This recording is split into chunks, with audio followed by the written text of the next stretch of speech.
savez pas tous les dangers qu'il faut courir pour faire cette précieuse conquête. Quelque péril qu'il y ait, répliqua le prince, j'ai résolu de l'entreprendre. J'y périrai ou j'en viendrai à bout. Tout ce qui arrive, c'est Dieu qui le fait arriver. Accompagnez-moi seulement, et que votre fermeté soit égale à la mienne. Mobarec, le voyant déterminé à partir, appela ses domestiques et leur ordonna d'apprêter les équipages. Ensuite le prince et lui firent l'ablution et la prière de précepte appelée farz. Après quoi, ils se mirent en chemin. Ils remarquèrent sur leur route une infinité de choses rares et merveilleuses. Ils marchèrent pendant plusieurs jours, au bout desquels, étant arrivés dans un séjour délicieux, ils descendirent de cheval. Alors Mobarec dit à tous les domestiques qui les suivaient: demeurez en cet endroit et gardez soigneusement les équipages jusqu'à notre retour. Puis il dit à Zeyn: allons, seigneur, avançons-nous seuls. Nous sommes proches du lieu terrible où l'on garde la 9e statue. Vous allez avoir besoin de votre courage. Ils arrivèrent bientôt au bord d'un grand lac. Mobarec s'assit sur le rivage en disant au prince: il faut que nous passions cette mer. Eh, comment la pourrons-nous passer?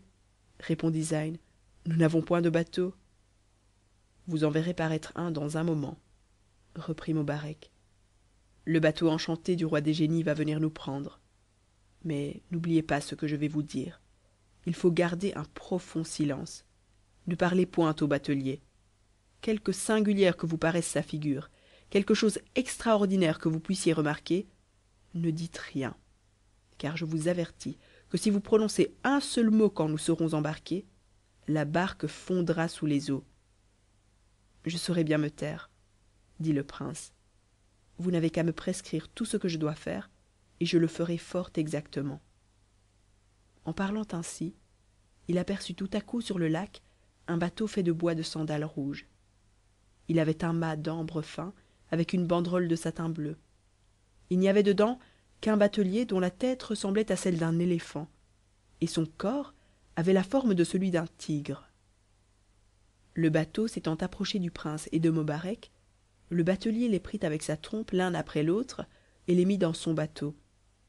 Ensuite, il les passa de l'autre côté du lac en un instant.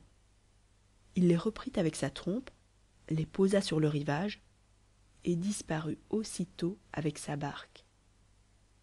Fin de la première partie de l'histoire du prince Zeyn Alasnam et du roi des génies.